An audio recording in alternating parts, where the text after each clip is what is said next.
আল্লাহর কি কুদরত, মহান আল্লাহর কি মুআজিজা ভাই, দেখার মতো আর কেউই নাই, একমাত্র আল্লাহ তাআলাই ও মুআজিজা দেখাইতে পারেন। লিবিয়ার একজন যুবক ইনি হজে যাইতে রওনা দিয়েছিল। ভাই, আপনি ভিডিওটা টান দিবেন না, দেখেন, আল্লাহ তাআলার প্রিয় বান্দাদের জন্য দেখেন। লিবিয়ার একটি যুবক হজে যাওয়ার জন্য প্রস্তুতি নিয়েছিল।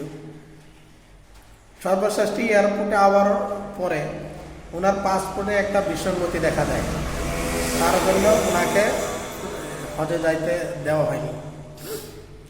উনি এয়ারপোর্টে বসে আছেন। ওনার সাথে জিজ্ঞাসা করা হলো, তুমি এয়ারপোর্টে বসে রয়েছে কেন, তুমি চলে যাও, তোমার তো হজ যাওয়া হবে না। উনি বলছে, আমি খুদা তাআলার প্রতি অতি বিশ্বাস ইয়াকিন সহিত আমি এয়ারপোর্টে আসছিলাম, আমি হজে যাবই, আপনারা যতই কিছু বলেন না কেন।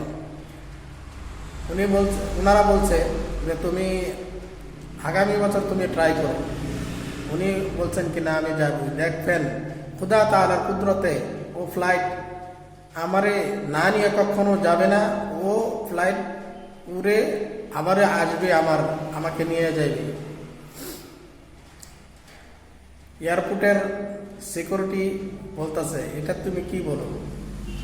সত্যি সত্যি ভাই, ফ্লাইট টেক অফ করার পরে 10 মিনিট যায়নি, আকাশে তারা আবহাওয়ায় ঘিরে দিল, ফ্লাইট যাইতে পারেনি, উড়ে আবার আকাশের থেকে ল্যান্ড করলো জমিনে, ওই এয়ারপোর্টে ল্যান্ড করলো, যাইতে পারেনি।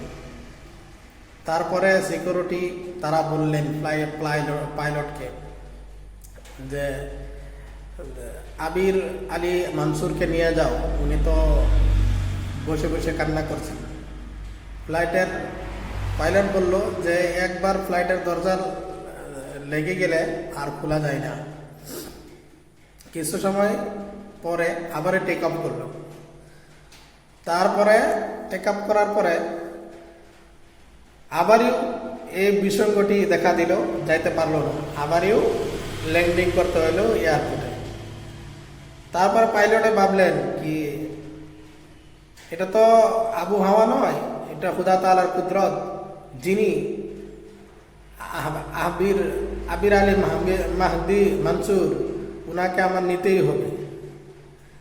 তারপরে উনাকে নিলেন, হজের দিকে যাত্রা দিলেন, নিঃসংখ্যভাবে ফ্লাইট উড়ে চলে গেল। দেখেন ভাই, খুদা তাআলার কুদরত, খুদা তাআলার মুআজিজা। ভিডিওটা প্রচুর পরিমাণে শেয়ার দেন, প্রচুর পরিমাণে ফলো এবং শেয়ার করে ওই চ্যানেলের পাশেই থাকবেন। আর আবির আলী মানসুরকে সবাই ধন্যবাদ জানাবেন ভিডিওটা শেয়ারের মাধ্যমে, ইনশাআল্লাহ।